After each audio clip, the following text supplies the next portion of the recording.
Bonsoir à tous. Donc sujet pour la jeunesse, la jeunesse qui ont très envie de participer à du grand spectacle, qui ont très envie de devenir célèbres, d'être des challengers forts, qui ont envie de faire du cinéma, qui ont envie de faire des clips, qui ont envie de participer à passer des contrats, comme on a tout un tas de personnes à l'avoir fait, à le faire encore. Et qui parfois, alors c'est pas qu'une question de jeunesse, c'est même chez les anciens, en fait, il y a une crainte. Voilà, il y a une crainte. Il y a des stress, on sait pas trop comment s'y prendre, on sait pas quelle sauce on va être mangé. Et puis comment faire un bon service, vraiment digne de ce nom. Et à respecter les contrats de tout le monde aussi, sans avoir trop peur. C'est une question de, pour moi, de ce que j'ai analysé, c'est une question de caractère. Voilà. C'est une question de caractère. C'est-à-dire, il y a des personnes qui savent se contraindre et la peur peut avoir différents effets sur différentes personnes en réalité. Voilà, ça c'est un fait, C'est-à-dire, chez différentes personnes, la peur, elle a un impact plus ou moins important. Parfois, c'est un moteur. Parfois, c'est complètement un handicap, une mise à l'arrêt totale. Mais ça ne veut pas dire que c'est définitif. La première fois, ça peut être un handicap grave, la peur, dans une situation particulière. Et puis, parce que quelque part, notre mental n'était pas préparé à ça. Donc, c'était quand on n'est pas préparé à une situation, on a besoin de la vivre plusieurs fois dans l'esprit pour pouvoir s'y habituer. Et donc, ne pas réussir à sortir bien d'une situation, il faut avoir vécu au moins une fois la situation et se refaire le film en disant « Je vais pas faire la même chose la prochaine fois que ça m'arrive ». Là, les gens peuvent interpréter de différentes manières les parcours des uns et des autres. Et on se rend compte que les histoires des uns et des autres, selon les rumeurs, elles prennent tout un tas d'autres couleurs par rapport à ce qui est fait après dans les actes. Parce que ce qui est raconté, c'est pas forcément toujours ce qui s'est passé. Et de fait, il y a quand même des histoires que j'ai vécues moi, pour parler de mon expérience propre. Il y a des histoires que j'ai vécues plusieurs fois les mêmes. Donc, avec un scénario de sortie, on va dire, similaire. Voilà. Similaire. Donc, de fait, quand on a plusieurs scénarios comme ça devant soi et qu'on les vit de plusieurs fois de la même manière, bon, l'esprit, le corps y est préparé, etc. C'est pas ce que je souhaite pour les gens, évidemment. Mais l'entraînement, il y a un entraînement qui existe à la peur. Voilà, il y a un entraînement. Moi, j'ai vu des gens s'entraîner à la peur. Alors, moi, j'y étais entraînée par force. Voilà. Mais il y a des gens qui s'y sont entraînés, c'est-à-dire ils se sont fait du mal entre collègues, ils se sont mis dans des situations merdiques entre collègues pour s'entraîner à la peur, pour la résistance à la peur. Alors il y en a qui ne voulaient pas de ce monde-là, pour des discussions que j'ai eues avec certaines personnes, peut-être elles se reconnaîtront par le passé, qui m'ont dit moi je n'aurais pas voulu participer à ce qu'on m'a obligé à participer. Voilà. Parce qu'en réalité, on vient d'une génération où nous étions tous obligés d'y participer. Nous n'avions pas le choix. Et est-ce que la question du choix se pose aujourd'hui pour les nouvelles générations? C'est-à-dire pas être obligé d'être challenger, quoi. Pas être obligé de se battre, pas être obligé d'être dans la compétition, pas être obligé de passer des contrats, de prouver ci, de prouver là. Dans les jeux de Dieu. Donc la question, elle peut se poser. Parce qu'effectivement, on n'est pas toujours des meilleurs éléments quand on choisit pas.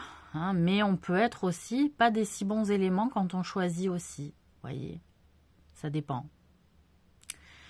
Donc quand on ne te laisse pas le choix, ça te pousse à aller vers ton retranchement en fait. Ça te pousse à aller vers, à te pousser dans ton retranchement, à faire sortir le meilleur de toi-même. Et la théorie, hein, à l'époque, c'était de dire comment tu veux faire sortir le meilleur de toi-même si tu n'es pas confronté à une situation de dureté à laquelle tu ne souhaites pas être confronté. C'est-à-dire qu'on souhaite tous être confrontés à des situations de dorlotage. Hein, on se fait dorloter, on n'est pas secoué, on ne veut pas du danger, on ne veut pas des risques. Et puis il y a des moments de notre vie où on dit « Ah tiens, je verrais bien un peu de danger, un peu de risque, etc. » Oui, mais pas tant, oui, mais pas autant, oui, mais pas ci, oui, mais pas là. Donc, qu'est-ce que Dieu peut faire avec ces créatures? En tout cas, pour les éprouver sur ce système, puisqu'on est dans un système de bien et de mal, et donc pour les éprouver dans le bien et le mal, on ne peut que les pousser dans leur retranchement pour voir les décisions qu'ils vont faire, pour que chaque créature puisse peser sa balance de manière la plus cohérente, hein, la plus correcte possible. Donc la justice, hein, notamment la balance de la justice, elle ne s'éprouve que dans des situations parfois, ou souvent, ou même nécessairement dans l'extrême. Dans l'extrême, pour savoir ce qu'on a dans le ventre. Voilà. C'est-à-dire, qu'est-ce qu'on a dans le ventre? Donc ça peut faire peur, mais on est, il me semble, hein, dans ce monde où il y a le bien et le mal et où il y a une balance de jugement qui est en jeu, eh bien en réalité c'est une nécessité.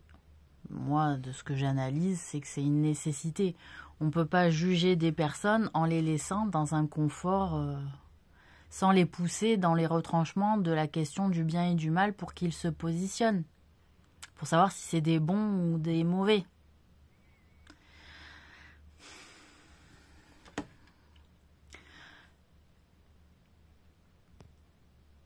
Les gens, comme je l'ai dit dans d'autres vidéos, ils se sont posé la question à savoir si j'étais bien consciente ou s'il y avait quand même de l'intelligence derrière ma figure.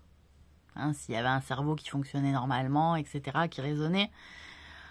Oui, hein, ça y est, je pense qu'on peut en conclure. Oui, voilà, il y a quelqu'un qui raisonne derrière, qui a fait quand même au cours de l'histoire pas mal de faits, qui a développé pas mal d'œuvres. Qui a mené bien des batailles et bien des pays, hein, et qui a su, j'ai su m'adapter à chaque situation et à sortir de situations parfois compliquées. Et quand on développe un système de survie, quand on est confronté à la question de notre propre survie, forcément qu'on est obligé de développer une part très intelligente, hein, développer un système d'intelligence, d'adaptation, et donc d'intelligence, voilà, l'intelligence à la survie, hein. C'est pour ça que les les populations se sont écrémées au fil du temps dans leur capacité à survivre par rapport à leurs moyens d'intelligence. Et on voit que souvent le scénario qui était choisi par Dieu était de sauver les croyants et pas les païens. Tiens, un petit aparté comme ça. Pour dire que, mine de rien, l'écrémage aussi s'est fait sur les dos de non-croyants. Voilà, donc à choisir entre quelqu'un qui fait confiance à Dieu et quelqu'un qui n'y croit pas du tout, Dieu préfère quand même quelqu'un qui lui fait confiance et qui croit en lui. Bon, ceci dit, voilà, le scénario est tellement, pour certains, dans le confortable en ce moment, hein, même s'il y a sûrement des questionnements qui se font par rapport à mon avancée Mon avancée fulgurante, hein, j'en suis bien consciente, voilà. Mais voilà, il me fallait me réveiller. Hein, il fallait me réveiller, tout simplement. Hein. Il suffisait pas non plus de dire mode tu dors. Hein. C'est-à-dire, je dormais pas. On me faisait dormir. Hein, on m'endormait. Ce qui n'est pas pareil. Donc, voilà. Donc, effectivement, j'ai bien conscience que pour beaucoup de jeunes, ça peut être très stressant, mais ils ne sont pas obligés de faire les choses de manière très jeune. Je crois j'avais parlé du fait que les parents mettaient en jeu et en challenge trop tôt leurs gamins. Hein, et que nous, si ça avait été le cas pour certains, c'est parce que déjà on était considérés comme des dieux ou des déesses, etc. Donc, de fait, il y avait des enjeux qui étaient autres. Mais quand c'est pas le cas, ça n'a rien de pousser mémé dans les orties, quoi. Il n'y a pas de facilité, en fait. Et puis, moi, je vous dis, j'ai vécu une enfance et une adolescence, du coup, endormie. Hein, voilà, la belle au bois dormant, c'est moi. Hein. Donc, endormie. Et donc, sans connaissance, hein, sans rappel de tous ces challenges, de tout mon passé, de tous ces contrats, et jusqu'à encore il y a récemment, hein, en fait, jusqu'à 3 ans, il y a 3 ans, j'ai envie de dire, ça m'a fait du bien. J'ai été une déesse, considérée déjà à l'époque comme une déesse, ça savait pas encore que j'étais une dieu femme, bon. Mais ça m'avait fait du bien. Ça m'a fait du bien de grandir dans un monde où le challenge, le truc, le machin, ça n'existe pas. C'est juste la vie de tous les jours. Et d'ailleurs, j'aurais été moins manipulée si j'avais pas été la seule, si les autres enfants auraient été tous dans le même cas.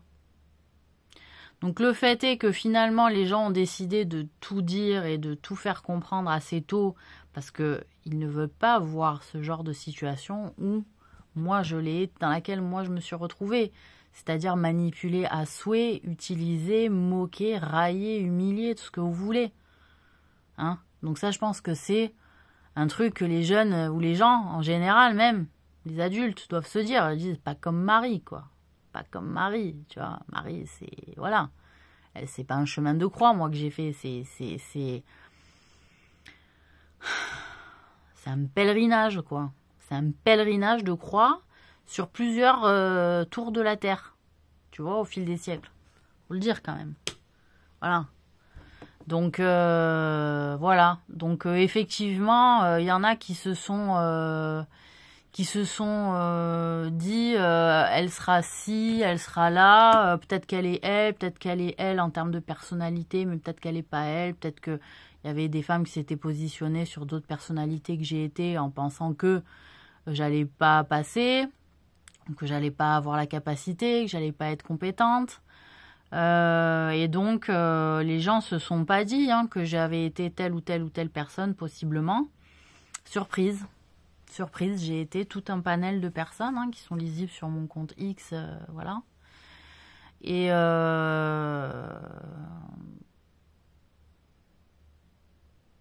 Et pourquoi j'ai été tout un tas de personnes avec des profils assez différents, mine de rien? Parce que j'ai suivi une logique, et que la logique, elle ne profile pas comme on profile nous par rapport à ce qu'on attend de nous-mêmes. Des fois, je me suis retrouvée dans des rôles et dans des personnalités, dans des situations où les gens pouvaient me jalouser pour le physique, pour la place, pour le statut, etc. Mais j'en avais bouffé. Alors, j'en bouffais pas pour avoir ça, en fait. C'est ça qu'il faut qu'elles se disent. Moi, mes intentions, elles étaient pures à chaque fois. Pour ça, je dis attention à vos intentions, en fait. Parce que moi, mes intentions, elles étaient pures. C'est-à-dire, je fais les choses pour la justice de Dieu. Je fais la justice pour la vérité, pour porter la vérité, en fait. Pour porter des gens, pour porter des faits de gloire, mais valides. Hein, pas tricher. Et voilà, la pureté des intentions, elle fait que dans la vie suivante, tu as un bon statut. Si tu as bien travaillé, que tu as fait tes bons contrats, que ton parcours il est nickel, que tu as verrouillé derrière, etc., Dieu il te récompense, il te met une belle gueule, il te met un beau corps, il te met une belle personnalité. Moi, combien il y a de nanas? Ah merde, combien de fois je me suis retrouvée face à des nanas qui étaient là en face de moi, qui me disaient ah merde, ah t'es encore trop belle dans cette vie, quoi. Mais t'as fait quoi dans ta vie précédente, merde? Et dans celle d'avant, t'as fait quoi, toi? Je sais pas, fais peut-être autre chose. Peut-être si tu m'avais suivi, tu serais devenue belle ou peut-être même plus belle que moi, en fait, plutôt que te mettre contre moi constamment ou m'emmerder ou saboter ou comploter ou ensorceler. Ça rend moche, tout ça. Voilà, ça rend pas particulièrement beau. Alors, voilà. Je trouve ça d'une débilité, excusez-moi, de pas voir cette logique-là, en fait, divine, en disant, ouais, quand tu refais le bien, tu es beau. Voilà, tu es beau. Voilà, on te fait beau. Voilà. Alors maintenant, on arrive à la fin des temps et il y a des tentations de partout. Et même si les gens, ils font le mal, en fait, ils sont hyper beaux, tu sais. Donc, les gens, ils sont tout paumés. Parce qu'avant, tu vois encore à la limite, tu te disais, la personne, elle est belle et tout. Ouais, c'est bon, c'est quelqu'un de droit, c'est quelqu'un d'honnête. Dieu, il rend pas les gens moches, nanani, enfin, un tricheur ou quoi. Même que il y avait des gens moches qui étaient plutôt honnêtes et qui étaient plutôt droits, ça existait aussi. Il fallait faire le tri en fait, hein, par rapport aux expériences. C'était ça aussi, avoir la guidance et suivre les signes. Mais voilà. Donc moi je sais qu'il y a tout un tas de personnes qui sont confrontées à ce genre de situation que moi j'ai vécu. Je sais que je suis pas la seule à avoir vécu ces situations-là en fait. Mais peut-être que si on changeait les scénarios et que vous me faisiez pas vivre toujours les mêmes scénarios et que si peut-être vous faisiez pas vivre les mêmes scénarios de jalousie alors que vous fournissez pas les efforts. À un moment donné, quand il faut fournir l'effort, ah ben non, elle va le faire à ma place. Elle va le faire elle. Hein, c'était ça aussi à quoi j'avais droit. Ouais, ben du coup, pardon, mais la belle gueule, c'est moi qui la prenais, quoi. Voilà, la belle gueule, c'est moi qui la prenais, quoi. Voilà, c'est tout. Parce que c'était moi, en fait, qui faisais les efforts. Donc, je trouve ça fou. Voilà, les jeunes, là, j'ai envie de dire, soyez droits dans vos baskets, en fait. Poussez droit. Voilà, quand vous grandissez, il faut grandir droit, en fait. C'est très important de grandir droit. Parce qu'après, quand t'es adulte, c'est là où ça vacille un peu plus. Donc, si déjà t'es tordu, ça va vaciller plus vite, en fait. Et tu vas te tordre et tu vas être fourbu plus rapidement. C'est pas la peine, en fait. Donc,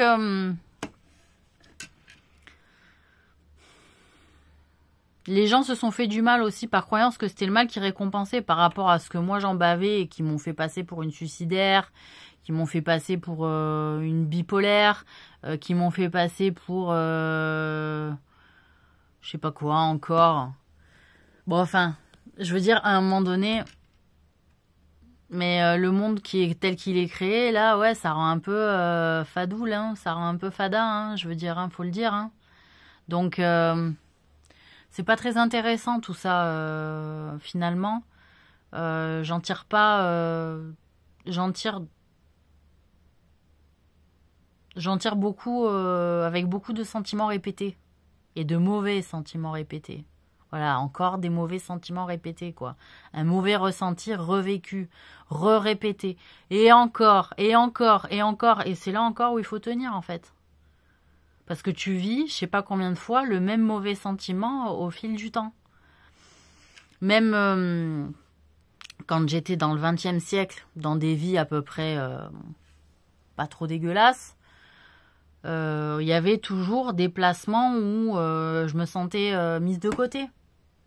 Et rien que ce sentiment-là, moi j'ai une sensibilité fine, quoi. Je veux dire, quand je suis mise de côté, tout le monde le ressent quand on est mis de côté, tu vois, ça va vite.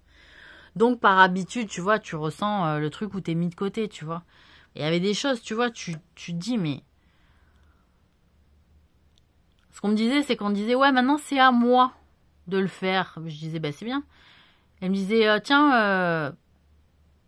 Je pense que les gens aussi que j'ai fréquentés à une époque, parce que j'avais été Kate Bush, parce que j'étais Madonna, parce que si, parce que là, quand ils venaient me voir, ils me disaient « Ah tiens, j'ai fait ça », genre sincèrement contents de venir me leur raconter leur truc qu'ils avaient fait de génial en fait pour eux-mêmes, tu sais, pour le spectacle et tout. Et moi, sincèrement, je leur disais « Bah super, bah Du coup, je crois qu'il se disait que je faisais semblant et que j'en avais rien à foutre parce que moi, en fait, ce que je faisais, c'était déjà top et que, donc voilà. Donc à tous ces gens-là, là, j'ai envie de leur dire, ben, vous êtes fourvoyés parce que, sincèrement, j'étais contente pour vous, en fait, que vous fassiez des trucs. C'est juste, désolé si vous en faisiez moins que moi. Mais moi, ça m'a demandé aussi de prendre beaucoup sur moi, de beaucoup travailler pendant des heures et de pas avoir de vie, en fait. De pas avoir de vie, de pas avoir de famille. Voilà. Donc voilà, c'était à chaque fois des hommes pour que j'ai un semblant de vie, de famille, il fallait que ce soit des hommes qui négocient pique-pendre avec les nanas pour qu'ils restent un peu tranquilles quelques années avec moi. Voilà, une fois passé le nombre d'années passées, allez, là, c'était terminé, je partais ailleurs et puis c'est tout. Donc j'ai pas envie de faire la plaignante. C'est juste, je remets les pendules à l'heure parce que c'est mes jours à moi, en fait. C'est mon passage à moi. C'est mes jours à moi. C'est le moment, en fait, de parler de ces choses-là. C'est le moment où je serai le plus entendue, encore, pour ceux qui s'y intéressent. Et puis, de raconter aussi l'histoire parce que il y a beaucoup de gens qui venaient parfois me voir en se plaignant de défauts de comportement des autres. Mais ils ne se rendaient pas compte à quel point moi j'ai été meurtrie du nombre de défauts que je me carrais dans la journée du défaut des autres de comportement avec moi. Voilà. Donc parfois on pouvait me voir hautaine. Hein. Voilà. Mais parce qu'en fait j'en prenais plein la gueule depuis très longtemps. Et qu'à un moment donné, j'y crois pas, la gentillesse, tu sais. Genre, elle m'a pris de haut et tout. Ouais, mais je sais en secret ce que t'as dit à une personne. Je sais aussi que ce que tu penses de moi. Et je sais aussi que, en fait, là, tu as envie de dire un truc juste pour la sympathie, mais que t'en as rien à foutre de ma gueule en vrai. Parce que on parlait, par exemple, je pouvais me retrouver à parler 5 minutes avec une personne en disant, ouais, tiens, c'est cool, on s'entend bien. Puis dès qu'elle pouvait, elle se cassait avec d'autres, voire d'autres meufs. Et que finalement, je me retrouvais de longue seule. Je faisais jamais partie du truc, moi, tu vois. Donc, voilà. Alors, avec les jeux que j'avais, avec les efforts que je fournissais, bah, c'est moi qui prenais tout. Et même, je me suis retrouvée avec des hommes jaloux des jeux que je prenais parce que voilà, je me suis retrouvée aussi, pas qu'avec les femmes, hein, mais j'avais des hommes jaloux aussi qui trouvaient que je prenais trop de jeux et qui me disaient non, maintenant c'est mon tour, c'est à moi, etc. Et je l'ai vu, moi aussi, quand on m'a fait passer pendant le Covid, là où j'ai fait pas mal de films, on m'a bien réveillée à ce moment-là, j'ai fait l'Afghanistan, etc. Et j'ai pu remplir pas mal de contrats, du coup. Moi aussi, je me suis dit, mais tous les gens, ils font ça, ils font ça, ils font ça. J'étais là, j'ai dit, attends, maintenant c'est à mon tour, quoi. C'est bon, c'est quoi cette histoire, en fait? Qu'est-ce qui se passe? Les gens, qu'est-ce qu'ils font, là? Ils vivent une vie que je connais pas. Ça m'avait saoulée, en fait. Mais voilà, les 40 balais que j'ai vécus, c'était vraiment le côté où il fallait que je laisse les gens profiter d'une vie sans moi. Parce que je raflais tout. Bah alors du coup, il y avait un côté où quand même on m'a fait cravacher, on m'a fait bosser, quoi. Donc j'ai envie de dire, donc les gens, c'est bien qu'ils aient besoin de moi. Ils n'ont pas pu se passer de moi, en fait. Ils voulaient se passer de moi pour être sans moi, pour que je redevienne gamine, etc. Puis que je fasse la bonne balance, etc. Parce qu'il y avait d'autres buts aussi dans tout ça. Mais en même temps, quand j'étais petite, vous me faisiez faire ci, ça, ci, ça, ci, ça, ci, ça, ci, ça, tel film, tel film, tel film. Donc bon, vous aviez besoin de moi, quoi. Donc voilà, on a besoin de moi. Voilà, c'est un fait. On a besoin de moi. C'est comme ça, hein, c'est comme ça. Donc, qu'est-ce que je peux dire pour la jeunesse? Pour les gens qui ont vraiment envie de bosser, de faire des trucs qui leur plaisent, etc. Un peu exceptionnels aussi, hein, parce que bon, je suis allée dans des zones de dimension vraiment que pas beaucoup de gens sont allés. Il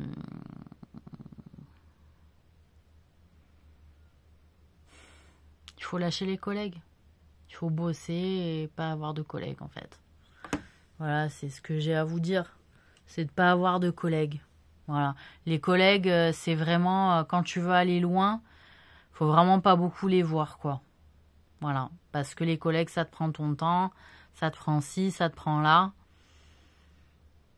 Et moi, j'ai autant réussi. Pourquoi? Parce que quand je fais le bilan, bah, c'est parce que je me suis retrouvée seule et que et que je pense que le fait de travailler seule aussi, c'est beaucoup plus efficace que de travailler en groupe, par exemple. J'ai bien entendu, j'ai bien compris qu'il y avait des personnes qui se demandaient hein, en tant que Dieu, en disant ouais, c'est une femme Dieu, elle est allée hyper loin et tout en solo, quoi. D'habitude, les autres, ils se font soutenir par d'autres membres de l'équipe et puis ils partagent après les gains, etc. Tu vois, en se donnant des petites missions à partager. Moi, même pas. Donc, j'ai envie de dire, ouais, je pense qu'il y a des gens, ils vont enfin, ce que j'ai compris un peu, c'est qu'il y a des gens, ils veulent un peu se challenger pour voir ce dont ils sont capables vraiment seuls à 100%, sans se faire aider, pour voir jusqu'où ils vont en termes de prise de trucs. Les gens, ils aiment bien s'évaluer, ils aiment bien se challenger pour voir un peu leur niveau, sur quoi ils doivent bosser et tout. Mais il faut pas que ça devienne une obsession, en fait. Faut lâcher prise aussi par rapport à tout ça. C'est-à-dire, il y a meilleur que toi, il y a meilleur que toi. Tu peux pas avoir, moi, le vécu que j'ai. Voilà, il se base sur pas mal de temps, sur beaucoup de siècles. Après, si j'étais préparée, etc., là, j'étais déjà un peu fatiguée, etc. Mais bon,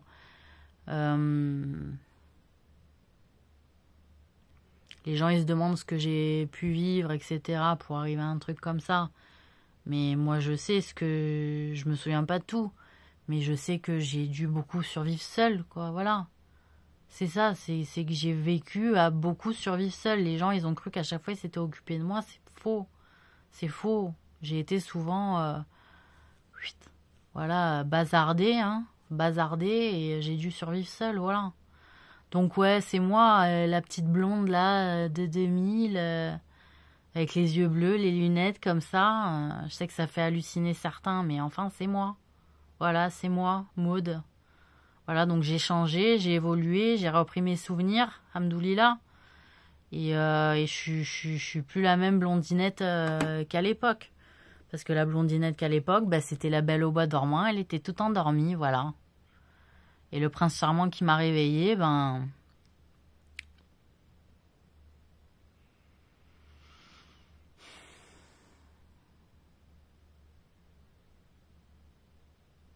Il n'y a pas eu de prince charmant, en fait. Il n'y a pas eu de prince charmant, c'est-à-dire... il y a eu la guerre. La guerre qui a commencé à Marseille avant d'arriver ici, en fait.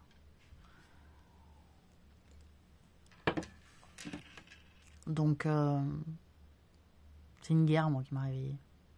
Voilà, quand j'ai vu le merdier. Mais parce que je fais attention aussi à ce qui m'entoure. Voilà, si vous n'êtes pas des personnes qui font attention, si vous faites pas attention, en fait, à ce qui vous entoure, mais pas que les problèmes des gens, c'est pas ce qui vous entoure, en fait. Bien sûr que ça vous entoure, mais si vous avez des amis qui sont toujours là à ce que vous vouliez, que vous compreniez leurs problèmes et que vous aidiez à les porter leurs problèmes, etc., c'est pas des amis, c'est des vampires. Ils vous vampirisent votre énergie, en fait. Voilà. C'est-à-dire, ils veulent que vous viviez pour eux, pas pour vous. Je vous invite, la jeunesse, à vous éloigner vertement de ces gens-là. Voilà. De repérer un petit peu les gens comme ça qui sont toujours là à dire « J'ai un problème, j'arrive pas à m'en sortir, je vais avoir encore ci et ça et j'y arrive pas. » Eh ben, tu y arriveras en fait tout seul. Voilà, c'est ce qu'il faut dire à ces gens-là. Tu vas y arriver tout seul. Parce que moi, je vais pas t'aider en fait. Je peux t'aider une fois. Mais quand je vois que ça se répète, bye bye en fait. Bye bye. Il faut que l'aide entre amis, elle soit exceptionnelle. Elle soit de temps en temps, oui, exceptionnelle, mais pas tout le temps. Voilà, donc les profils énergivores des vampires qui sont là à pas arriver à se démerder par eux-mêmes,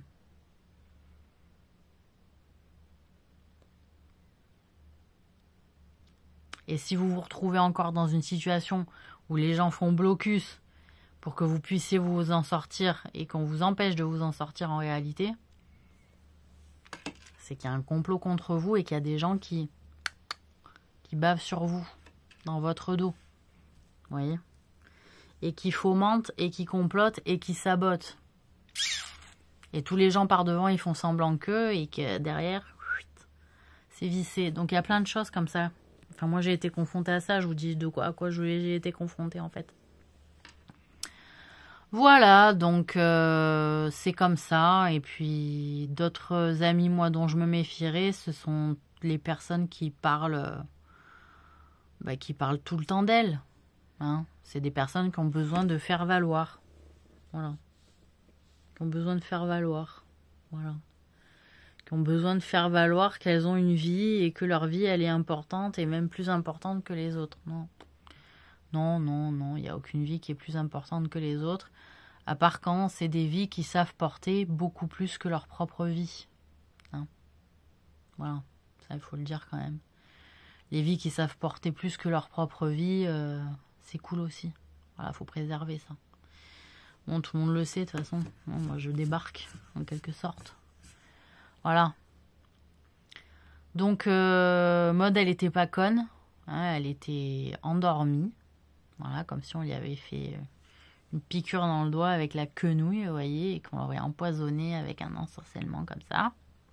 On lui aurait fait boire un truc. On lui aurait fait manger des pâtes avec un sucre comme ça dans la sauce tomate rouge, tu vois. Par exemple, pour faire les amnésies. Et puis voilà. Non. Donc c'était pas compliqué. Et je comprends pas, là où je me pose des questions, c'est que je me dis, attendez, vous saviez que vous aviez un nid de sorcières autour de vous, en fait. Vous les fréquentiez, vous savez qu'elles étaient sorcières, etc. Et vous vous êtes pas dit que ça m'ensorcelait, en fait. Il y a un truc, moi, ça me fait vriller, en fait. Je me dis, mais à quel moment ça vous dit pas que, putain, c'est des sorcières, peut-être elles font des ensorcellements. Ou alors, vous croyez pas à la sorcellerie, que ça marche pas.